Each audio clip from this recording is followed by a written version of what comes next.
Welcome to Adhyapika. So today we are starting a new session of the module Knowledge and Curriculum. अच्छा, अभी तक हम लोगों ने कंस्ट्रक्टिविज्म को डिस्कस कर लिया था। इसके साथ ही हम लोगों ने नॉलेज की जो मीनिंग थी उसको भी हम लोगों ने समझ लिया था। जब हमने आपको कंस्ट्रक्टिविज्म कराया था उसमें हमने तीन साइकोलॉजिस्ट के नाम लिए थे, लेव वाइगॉत्स्की, ब्रूनर एंड जीन पियाजे, राइट। और उस टाइम पे हमने आपसे कहा था कि हम इन सारे साइकोलॉजिस्ट को थोड़ा और डिटेल में डिस्कस करेंगे। जो फर्स्ट वीडियो था वो सिर्फ एक ओवरव्यू था, है ना, या ट्रेलर था, और पिक्चर्स जो है वो रिमेनिंग थी। तो आज हम एक काम करते हैं, आज हम शुरुआत करते हैं लेव वाइगॉत्स्की के साथ। लेव वाइगॉत्स्की की जो थ्योरी थी जिसका नाम था theory of socio cultural development, यानी कि सामाजिक सांस्कृतिक विकास की जो उन्होंने सिद्धांत दिए थे, आज हम उनके बारे में बात करते हैं। तो सबसे पहले मैं शुरुआत करना चाहूंगी उन्हीं के कोट के साथ जो आपको अपनी स्क्रीन पे नजर आ रहा होगा, through others we become ourselves. ये लेव वाइगॉत्स्की जो थे कहा करते थे, उनका ऐसा मानना था कि दूसरों के जरिए हम वो बन पाते हैं जो हम हैं। अच्छा, अब ये कैसे पॉसिबल है, तो ये हम इनकी थियोरी से हम लोगों को पता चलेगा। तो सबसे पहले हम इनका एक छोटा सा लाइव स्केच देख लेते हैं कि लेव वाइगॉत्स्की जो थे वो एक सोवियत साइकोलॉजिस्ट थे। सोवियत साइकोलॉजिस्ट का क्या मतलब है कि पहले ये हमारे अभी जितने भी कंट्रीज है ना, रशिया, किर्गिस्तान, तजाकिस्तान, ये डिफरेंट डिफरेंट जो कंट्रीज है, पहले ये सब एक ग्रुप हुआ करते थे जिसका नाम था सोवियत यूनियन, या जिसको यूएसएसआर भी कहते थे। तो सोशल साइंस वाले जो हमारे बच्चे हैं उनको तो पता होगा, बट जिनको नहीं पता उनको आई लेट यू नो। तो सोवियत साइकोलॉजिस्ट थे, यानी ये उस टाइम पे इनका बर्थ हुआ था जब ये सारे जो कंट्रीज थे वो अलग नहीं हुए थे। तो आप इनका डेट ऑफ बर्थ देखिए, ही वाज बोर्न ऑन 19 नवंबर 1896, यानी 19 सेंचुरी में ये पैदा हुए थे, तब की बात है, राइट। और उस टाइम पे जो था वर्ल्ड वॉर सेकेंड भी ऑलमोस्ट स्टार्ट हो चुका था।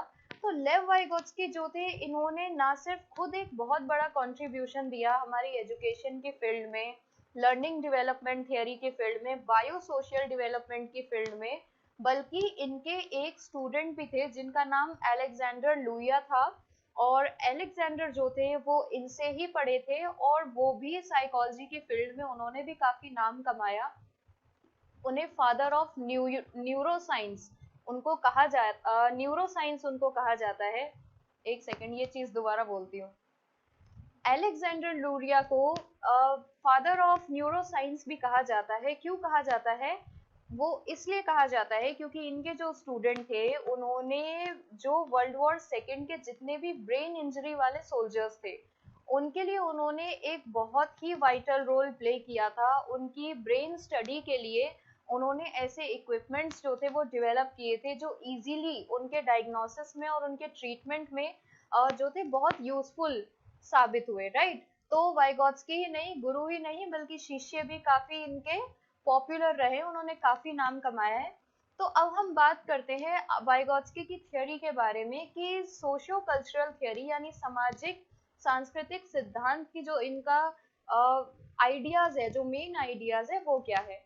तो वाइगॉत्स्की ने, जैसा कि अपने कोट में उन्होंने कहा था कि बहुत ही हम खुद वो तब बन पाते हैं जब हम दूसरों के कांटेक्ट में आते हैं। Through social interaction we become what we are. तो इन्होंने सोशल जो हमारा इंटरेक्शन होता है, वाइगॉत्स्की ने उसे बहुत ही इम्पोर्टेंट बताया था हमारे डेवलपमेंट के लिए, हमारे कॉग्निटिव डेवलपमेंट के लिए। हमारी मेंटल एबिलिटीज जो फॉर्म होती है अकॉर्डिंग टू वाइगॉत्स्की, वो दूसरों के साथ इंटरेक्ट होके होती है। तो आपको अपनी स्क्रीन पे कुछ इमेजेस नजर आ रही होंगी। वाइगॉत्स्की ने सोशल इंटरेक्शन को जो डिफाइन किया था वो उन्होंने इस तरीके से डिफाइन किया था कि पहले तो जो भी इंसान है, जो भी लर्नर है, वो इमिटेशन से सीखता है, यानी दूसरों को देख के सीखता है। फर्स्ट इमेज में आपको नजर आ रहा होगा, छोटे बच्चे करते हैं ना, जो यंग बॉयज होते हैं, कि उनके फादर अगर शेव करते हैं तो वो भी पीछे से चुपके से जाके उनकी क्रीम लगा लेते हैं। तो ये हम उसको एज अ नॉटीनेस उनकी देखते हैं, हम शरारत के तौर पे देखते हैं, बट ये उनका एक स्टेप है। वो अपने आप को आगे जो एडल्ट रोल उनको निभाना है उसमें वो खुद को फिट करके देखते हैं। वो इमिटेशन से अपने फादर को देख के जैसे जो बॉयज है वो सीखते हैं, उनको पता चल रहा है कि हाँ आगे जाके हमें भी ये काम करना है। फिर नेक्स्ट आपको दिखाई दे रहा होगा एक फीमेल है अपनी वो एक डॉटर को साइकिल चलाना सिखा रही है ना। तो ये भी एक तरीके का सोशल इंटरेक्शन है कि जहाँ पे जिसको ऑलरेडी साइकिल चलानी आती है और जिसको नहीं आती है, तो जिसको आता है उसको नहीं आता वो उसको हेल्प कर रही है, आगे उसको फैसिलिटेट कर रही है। यहाँ पे एज अ फैसिलिटेटर वो टीचर बनी हुई है और वो उसको सिखा रही है। नेक्स्ट आप देखो ग्रुप लर्निंग, कि बहुत सारे बच्चे ग्रुप में बैठे हुए हैं और एक दूसरे के साथ इंटरेक्ट कर रहे हैं, कोई एक्टिविटी वो लोग फॉर्म कर रहे हैं, परफॉर्म कर रहे हैं। तो इसको भी उन्होंने कहा था कि ये 3-4 तरीके के उन्होंने मीन्स दिए थे सोशल इंटरेक्शन के, जिसके थ्रू बच्चों में लर्निंग होती है। अच्छा, अगर हम बात करें दूसरे सोशियो कल्चरल साइकोलॉजिस्ट की, खाली वाइगोत्स्की ही नहीं थे जिन्होंने सोशियो कल्चरल थ्योरी में अपना एक योगदान दिया था या कंट्रीब्यूशन दिया था, बल्कि और भी कई सारे थे, जैसे कि ब्रूनर भी सोशियो साइकोलॉजी में उनका माना जाता है कि सोशियो कल्चरल डेवलपमेंट को वो सपोर्ट करते थे। और ब्रूनर के अलावा रॉस है, स्क्रिबनर है, और भी बहुत सारे लोग हैं। तो ये जो साइकोलॉजिस्ट थे वाइगोत्स्की के अलावा, इन्होंने भी अपना contribution socio cultural development theory में दिया था। और दूसरे जो सोशियो कल्चरलिस्ट साइकोलॉजिस्ट जो थे, उनके अकॉर्डिंग सोशल इंटरेक्शन दो लेवल पे होती थी। पहले एक तो सोशल लेवल पे होती है, दूसरी इंटरनल लेवल पे होती है। सोशल लेवल पे वही चीज कि हम दूसरे के संपर्क में आके चीजों को सीखते हैं, उन्हें देख के सीखते हैं, वो हमें गाइड करते हैं, उससे हम सीखते हैं। और इंटरनल लेवल जो है, इंटरनल लेवल है कि हम अपने आप खुद इंट्रोस्पेक्शन से कई चीज सीखते हैं। इसको मैं आगे इसी वीडियो में आपको डिटेल में समझाऊंगी कि इसका क्या मतलब है। फिलहाल हम आगे चलते हैं। तो हमारे पास वाइगोत्स्की पे अगर हम वापस आए, if we come back to Vygotsky, तो वी विल से कि Vygotsky gave 3 important elements of learning. उन्होंने 3 बहुत इंपॉर्टेंट एलिमेंट्स दिए थे लर्निंग के, और या टर्मिनोलॉजी हम कह सकते हैं। 3 इम्पोर्टेंट टर्म्स जो है वो वाइगोत्स्की की थ्योरी से निकल के आती है, और ये काफी इम्पोर्टेंट टर्म्स है। आपके आगे जैसे आप सीटेट में आप बैठोगे या कोई भी कॉम्पिटिटिव एग्जाम दोगे, तो यहाँ से आपके क्वेश्चंस भी फ्रेम हो सकते हैं। तो पहली चीज वाइगोत्स्की ने कही थी zone of proximal development, right. तो इसका क्या मतलब था? इसका ये मतलब था कि एक जो लर्नर है, आपको स्क्रीन पे एक वेन डायग्राम जैसा दिखाई दे रहा होगा, तो उन्होंने कहा था कि लर्नर की जितना ब्लू पार्ट है वो लर्नर की अपनी खुद की एबिलिटी है। किसी भी इंसान की अपनी एक एबिलिटी है। अब जैसे आप लोग हो, आपके अंदर टीचर बनने की एबिलिटी थी, तो ये ब्लू वाला पार्ट आपका है, राइट। लेकिन हर इंसान के अंदर अकॉर्डिंग टू वाइगोत्स्की एक पोटेंशियल होती है, यानी कि वो और बेहतर जो है वो कर सकता है। यानी एक इंसान जो है वो और ज्यादा बेहतर कर सकता है। तो इसके लिए उसको जरूरत होती है एक ऐसे इंसान की जो उससे ज्यादा नॉलेजेबल हो, यानी MKO, that is more knowledgeable other. अब फॉर एग्जाम्पल जैसे मैंने कहा कि आप लोगों के अंदर एबिलिटी है टीचर बनने की, आप लोग अभी बीएड परस्यू कर रहे हो, मैं ऑलरेडी अपना बीएड कर चुकी हूँ, तो ऑफ कोर्स मेरे पास इन फील्ड ऑफ बीएड एक्सपीरियंस भी है और नॉलेज भी मेरा आपसे ज्यादा है, क्योंकि मैं इन चीजों को जो आप अब पढ़ रहे हो मैं ऑलरेडी एक्सपीरियंस कर चुकी हूँ, राइट। तो आपकी ये जो पोटेंशियल है कि आप बेहतर हो सकते हो, ये मेरे थ्रू, मोर नॉलेजेबल अदर के थ्रू जो है वो पॉलिश हो रही है, राइट। इसी तरीके से जैसे वो साइकिल वाला एग्जाम्पल था, वहां पे हम ये एज्यूम कर सकते हैं कि वो जो फीमेल बच्चे को सिखा रही थी, वो ऑलरेडी साइकिल चलाने की जो स्किल थी उसकी, वो उसको एकदम परफेक्शन वो उसमें अचीव कर चुकी थी। तो वो बच्चे को अपने एक्सपीरियंस से उसको फैसिलिटेट करेगी, उसकी फैसिलिटेटर बनके उसको गाइड करेगी, राइट। तो ये था मोर नॉलेजेबल अदर का इनका कंसेप्ट। इसके अलावा ब्रूनर और रॉस ने ये जो थ्योरी थी लेव वाइगोत्स्की की, इसमें एक वर्ड और ऐड कर दिया था, दैट वाज स्कैफोल्डिंग। अच्छा, स्कैफोल्डिंग क्या होता है? आपको फर्स्ट इमेज नजर आ रही होगी स्लाइड में, एक बिल्डिंग बनी हुई है और उसके बाहर वो लकड़ी के एक स्ट्रक्चर्स बने हुए हैं, इन्हीं को कहते हैं स्कैफोल्डिंग। इनका क्या काम होता है किसी भी स्कैफोल्डिंग का? जब भी आप कोई बिल्डिंग देखोगे जो कि अंडर कंस्ट्रक्शन है, तो वहां आपको ये स्कैफोल्डिंग, ये डंडे जो है ये लगे हुए आपको नजर आ जाएंगे। ये एक कच्चे जो स्ट्रक्चर होता है ना, उसको सपोर्ट देने के लिए यूज किया जाता है, राइट। तो इसी एमकेओ के प्रोसेस में जो रॉस थे और जो ब्रूनर थे, उन्होंने स्कैफोल्डिंग का नाम जो था ऐड कर दिया था कि जो टीचर है वो एज अ स्कैफोल्डिंग, जो बच्चा है वो एक ढांचा है, एक वीक स्ट्रक्चर है, और हम यानी कि टीचर्स एज स्कैफोल्डिंग, स्कैफोल्डिंग बन के उनको हम लोग सपोर्ट देंगे, उनका जो कंस्ट्रक्शन ऑफ नॉलेज है उसको हम लोग सपोर्ट करेंगे, राइट। जैसे आप बाकी की इमेजेस में भी देख सकते हैं, जरूरी नहीं है कि टीचर, हम कहते हैं ना कि भाई एजुकेशन फॉर्मली इनफॉर्मली हर तरीके से ली जा सकती है, तो जरूरी नहीं कि स्कूल टीचर की हम बात कर रहे हैं, बल्कि हम बात और भी जो हमारे दूसरे जो फॉर्म्स है लर्निंग के, हमारे पेरेंट्स, फ्रेंड्स, स्कूल, नेबर, इन सबको भी हम इसमें इंक्लूड करके जो है चल सकते हैं। तो ये सारे स्कैफोल्डिंग की तरह काम करेंगे, यानी सपोर्ट सिस्टम की तरह काम करेंगे, हमारी लर्निंग को, हमारी कंस्ट्रक्शन ऑफ नॉलेज को ये लोग आगे सपोर्ट करेंगे, उसको पुश करेंगे, राइट। अच्छा, नेक्स्ट बाकी जो इन्होंने एलिमेंट दिए थे उनकी भी हम बात कर लेते हैं।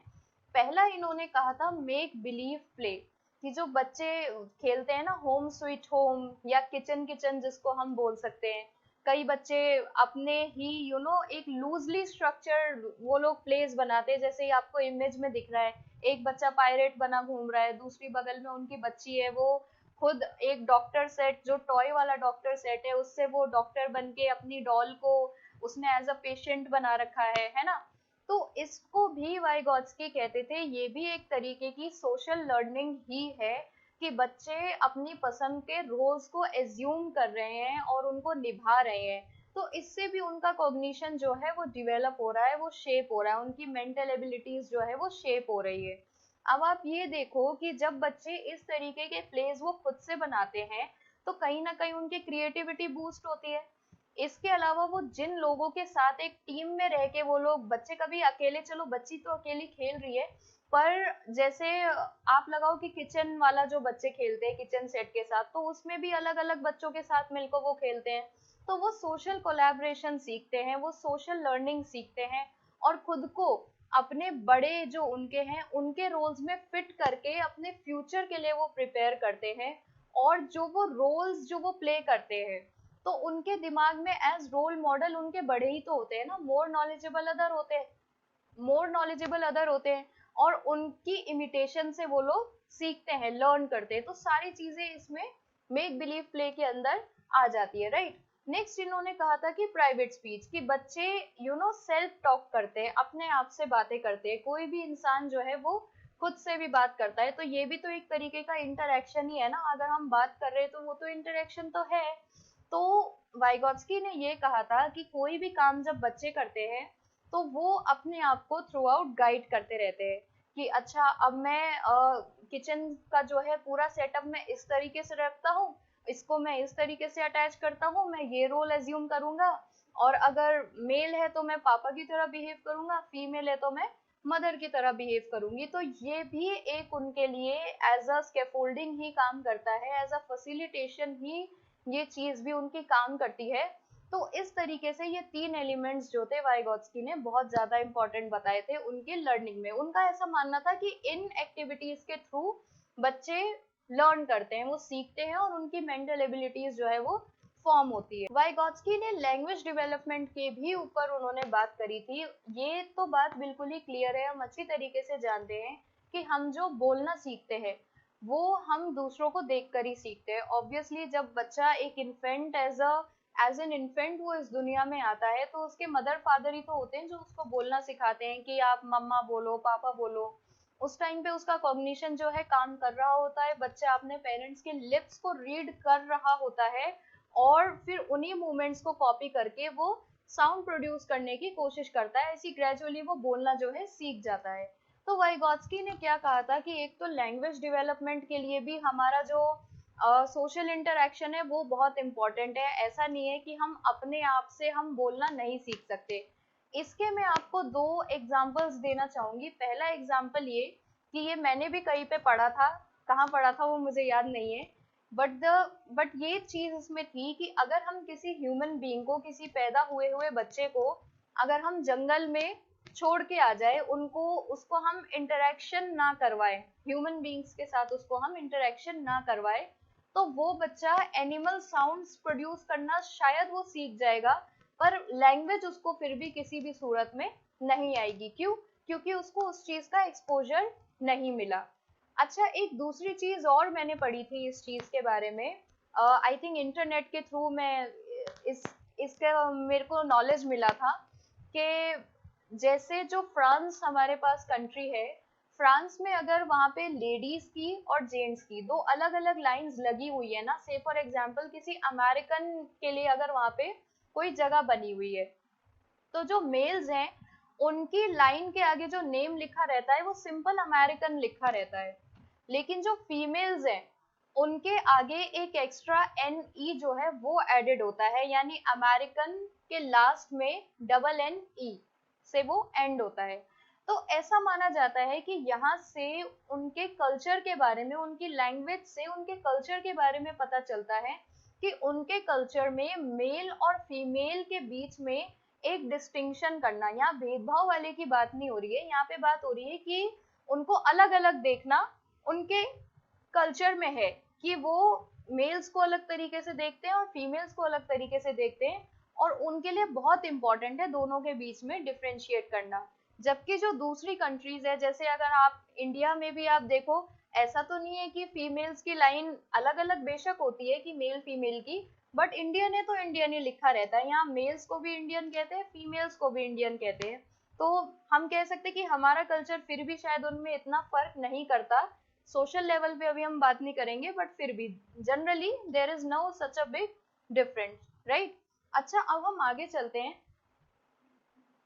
एक बहुत ही इम्पोर्टेंट चीज वाइगॉत्स्की की थ्योरी में ये रहती है कि उनका पियाजे के साथ कंपैरिजन, ये अक्सर कॉम्पिटिटिव एग्जाम में भी पूछा जाता है, और हो सकता है कि आगे आपके इंटरव्यूज में भी ये चीज पूछी जाए, या एग्जाम में भी ये क्वेश्चन जो है आ सकता है कि पियाजे की जो थ्योरी थी और वाइगॉत्स्की की जो थ्योरी थी उन दोनों में क्या डिफरेंस था। पहला डिफरेंस तो यही था कि जो पियाजे थे उन्होंने कॉग्निटिव डेवलपमेंट की थ्योरी दी थी, यानी उन्होंने कहा था कि बच्चा जो है वो अपने आप से सीखता है, खुद अपने कॉग्निशन जब उसका डेवलप होता है, जब उसकी सोचने समझने की जो शक्ति है वो डेवलप होती है, तो उससे वो सीखता है। पियाजे ने एसिमिलेशन, अकोमोडेशन और स्कीमास जैसी चीजों को उन्होंने बहुत इंपॉर्टेंट बताया था, जो कि हमारा कॉग्निशन फॉर्म करती है। लेकिन जो वाइगॉत्स्की थे उनके अकॉर्डिंग कि कोई भी इंसान कुछ भी सीखता है या उसका कॉग्निशन अगर डेवलप होता है तो वो सोशल इंटरेक्शन के थ्रू डेवलप होता है, राइट। उसकी जो मेंटल एबिलिटीज जो शेप होती है वो उसका जो सोशली वो जिस तरीके के लोगों से मिलता है, जैसा कहा जाता है ना कि भाई जो संगत है उसकी रंगत चढ़ जाती है, तो ये वाइगॉत्स्की का जो था मानना था एज कंपेयर टू पियाजे, वो बिल्कुल पोलर अपोजिट दोनों के जो थे व्यूज थे। इसके अलावा पियाजे ने जो लैंग्वेज का रोल था वो काफी मिनिमम बताया था, क्योंकि उनका ऐसा मानना था कि जब बच्चे का कॉग्निशन जो बनता है उसके बाद उसका लैंग्वेज डेवलपमेंट होता है। लेकिन वाइगॉत्स्की ने, जैसा कि अभी हमने डिस्कस करा कि लैंग्वेज जो है इंसान की मेंटल एबिलिटी, उसके बिहेवियर को, उसकी एबिलिटीज को और उसके सोचने समझने के तरीके को, जैसे हमने फ्रांस वाले केस में देखा कि मेल फीमेल के बीच में उनका इम्पोर्टेंट रहता है डिस्टिंक्शन करना, तो वाइगॉत्स्की इस तरीके की चीजों को जो थे एडवोकेट करते थे कि जिस तरीके की भाषा का इंसान उपयोग करेगा, जैसी लैंग्वेज वो बोलेगा, उसी तरीके की उसकी जो मेंटल एबिलिटीज है वो फॉर्म हो जाएंगी, राइट।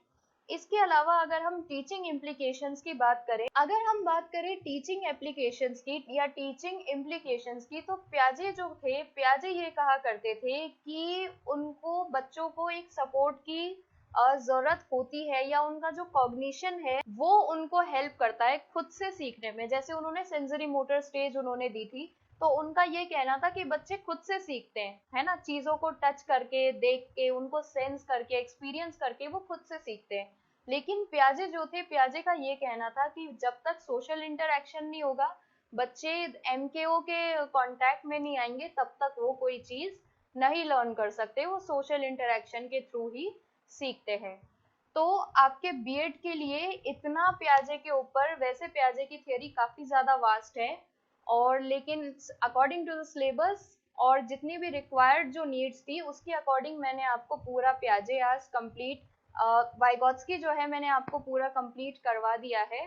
तो आई होप कि आज का सेशन आपको पसंद आया होगा और आपके वाइगॉट्स्की को लेके जितने भी डाउट्स थे आपके सारे क्लियर हो गए होंगे। आप इसको आगे और ज्यादा रिसर्च कर सकते हैं, राइट, इन चीजों पे कि कैसे लैंग्वेज हमारे कॉग्निशन को फॉर्म करती है। There are n number of research papers on Shodhganga and on Google पे आपको काफी सारा मटेरियल मिल जाएगा अगर और डिटेल में आप स्टडी करना चाहते हैं तो। बाकी आज के सेशन में हमारे लिए तो बस इतना ही, और अब हम मिलेंगे एक अगले सेशन में दूसरे टॉपिक के साथ। Thank you.